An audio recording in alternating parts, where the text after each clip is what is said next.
people out there? It is your boy Ridwan, and we are here again on the seat with Couch TV.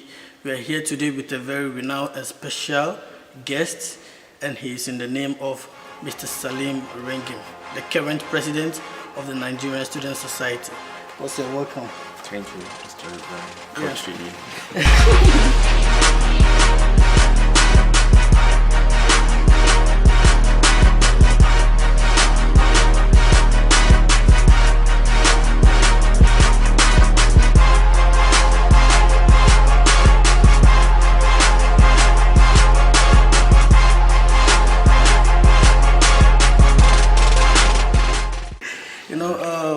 I have introduced you already on the camera, but it would be very official if you could just give us a little biography about yourself.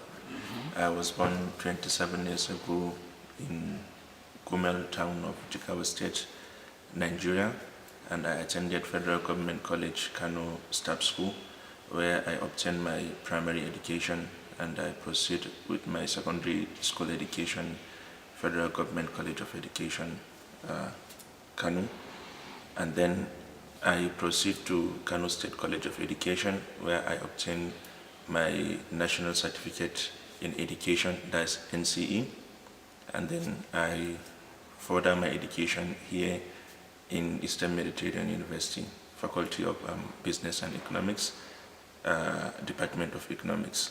Okay, so this is my academic background and little of my biography. Yes. And then politically, I started student struggle in the year 2008 in Kano State College of Education, where I was elected as a member Student Representative Assembly, the student union government then. And a year later, I contested for the SUG president as the student union government president. And I won election. I served from 2009 to 2011, and I contested the position of Vice President on Special Duties, National Association of Nigerian Students, and I also won election. I served for 1 year. So this little of my political biography, and I contested the NSS president. That was last year.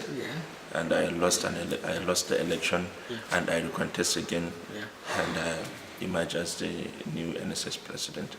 Okay. So this is politically. Wow, I think you have quite a huge resume. Yes. And obviously the people knew you were up for this position. That is why they gave you the mantle. And with what you just said, last year you contested, and you unfortunately lost. Yes. Do you think that is why this year you won with that huge margin? No, I don't think it's so, because last year after I contested election, I lost election. I didn't just went back home or I started sleeping. What we did was I and my political associate, we sat down then. We discussed, we said, this politics, we are into it not because of our own personal interests or not because I want the position, I want to be the NSS president. We contested for the sake of Nigerian students. So we now sat down, we say, okay, there are a lot of things that we can do without leadership. So immediately 7 days after I lost election, we organized tutorials for Nigerian students. Wow. And which was successful. I and my political associate, it lasted for 5 weeks, but due to some reasons with the past administration, whereby they saw it as a threat to them, so there was side talks then. People thinking that we are trying to bring division, we don't want to accept defeats and all those kind of stuff. So that's why we suspended the tutorials then. We have to stop it for peace to reign. We don't want anything that will bring division among Nigerians. So there are a lot of things that we do to Nigerian students without leadership. So I think that's the reason why Nigerian students feel that let them give us the chance, because we did a lot of things without leadership. So if given the chance, they would expect more of what we did without leadership. Wow. Yeah. So these are all the things that you did behind the scenes and Yes. nobody knew about. Yes. And then you did it out of love for the Nigerian student. Before we enter into your regime currently, I want you to give us your observations of the last regime. What do you think about it? You know, they did all their best. You know, when it comes to leadership, you can never satisfy everyone. You can never satisfy the interests of all the students, because we have a lot of categories of students. We have the academic types, we have the social types, we have the sporting types, a lot of students. So it depends on where you concentrate more on. Okay. The previous administration, they did all their best in the social aspects. We are all satisfied they did a lot. But the main thing is, you know, the essence of us being here all is academic. Yeah.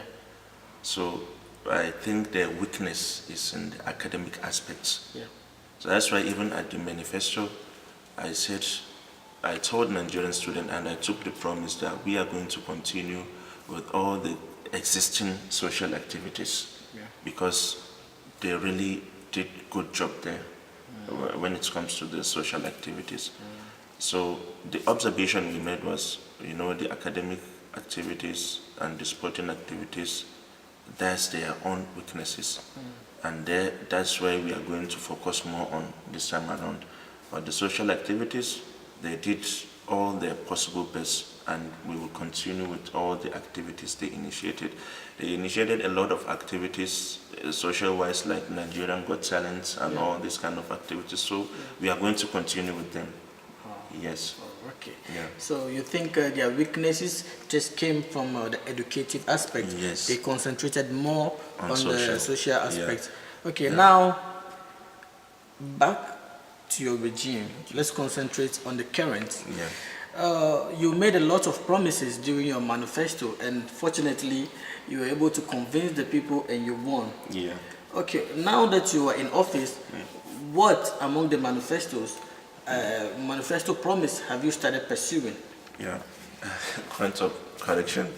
The promises I took, they are not a lot. Okay. You understand? Okay. There are basic promises that I know that are not beyond the limits of the society, because let's be frank with ourselves, you know, NSS is just a society under the university, so definitely there are certain limits that we can't go beyond the limits. So that's why even at the manifesto, I told Nigerian students that all my promises are within the jurisdictions of NSS, and they are not much. And we have started fulfilling some of the promises we took, because the basic thing I realized that NSS is lacking is guiding principles. That's the constitution. There is no comprehensive constitution. So when we came on board, the first thing I did after integrating the Legislative Council, I told them this Legislative Council should serve as full-fledged Legislative Council. Let it be independent. You understand? It has no link with the Executive Council. And I told them the main thing you should do is to come up with a constitution that will guide all the conduct of the leaders in the society and the entire Nigerian student. So that's what we focus on firstly. And as I'm telling you now, we have a comprehensive constitution of the Nigerian Students Society. And this will guide us on how to run the society. Everything is there. All the positions are there, their functions, even how to conduct the meetings. Everything is there concerning the Executive Council, the Legislative Council, and even the Congress. So this is one of the achievements that we achieved. And now we want to take the Constitution to the school to endorse it. After endorsing it, though you know the school, the international office, that's where they control all the societies. They have their own constitution, but it's not like a comprehensive constitution. It's just bylaws guiding all the societies, because we have a lot of societies in the school. We have getting to 30-something societies. So, but this constitution that we come up with is just for Nigerian students. And if you look at the preamble, it says that we, the Nigerian students, enact to ourselves this constitution. So definitely, this is a great achievement, and I hope administrations to come will use the constitution.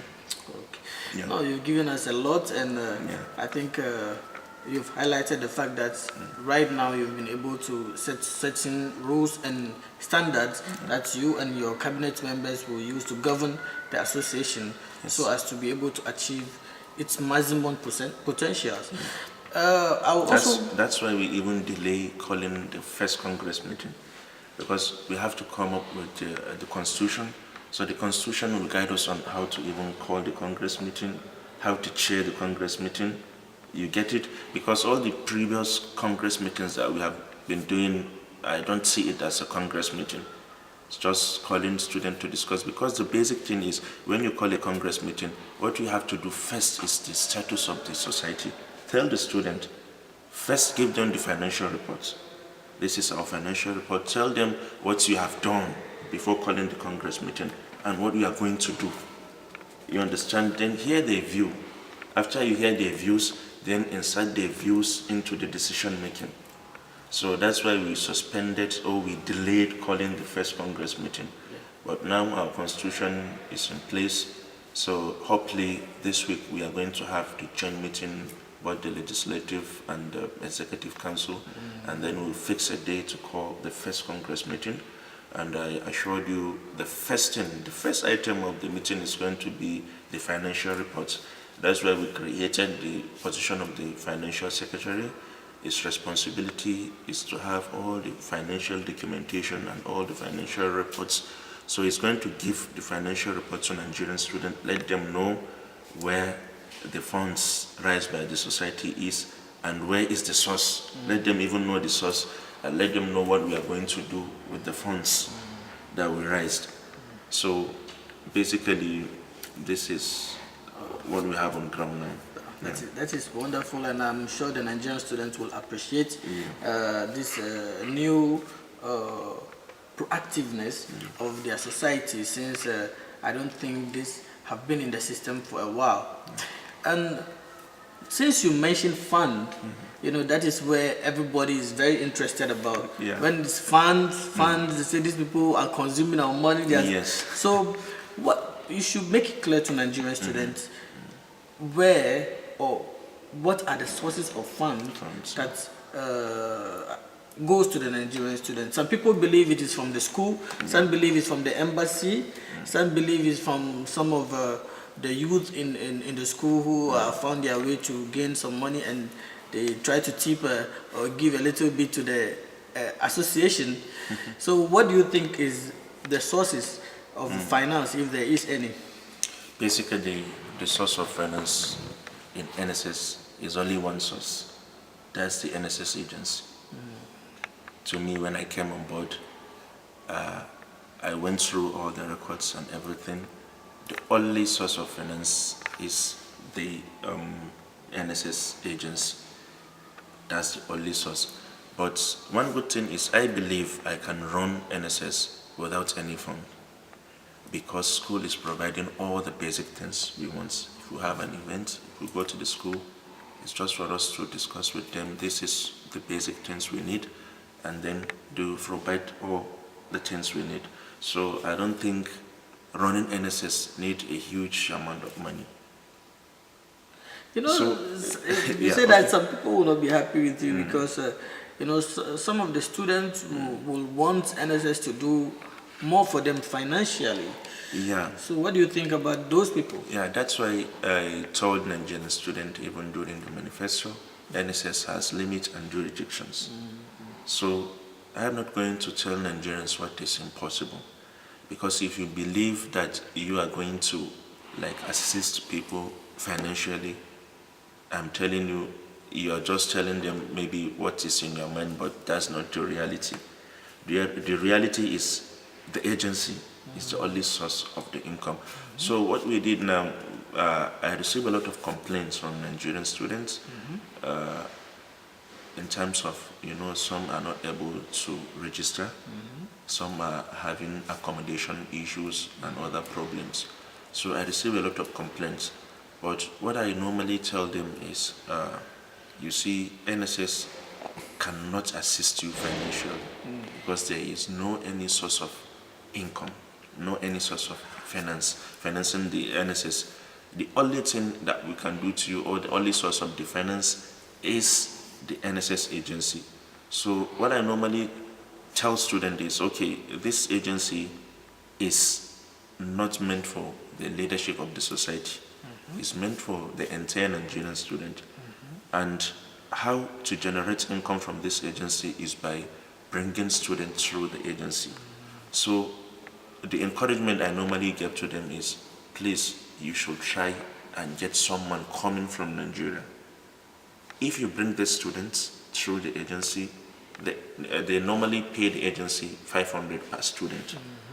So if a student is able to bring at least 1 or 2 students, we are going to give him the amount without deducting anything.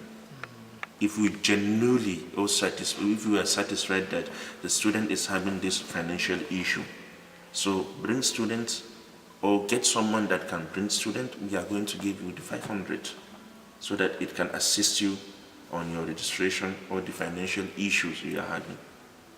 You understand? So that's what we basically do. And then secondly, we made this decision at the executive level, that's the cabinet level, at our meeting, because normally the agency, if a student brought a student through the agency, what they normally do, they give him, it's like 50-50.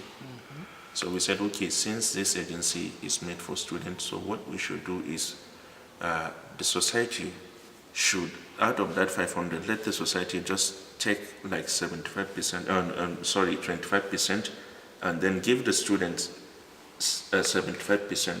So all those are encouragements. Yeah. So out of the 500, if you are able to bring students through the NSS agency, we are going to give you $350. Wow. And then the society will take only $150. Yeah, I think that is reasonable enough. Yes, yes. And it's an encouragement for those Yes. who want to receive any form of finance from the Yes. society. Yes. If you give in, you get.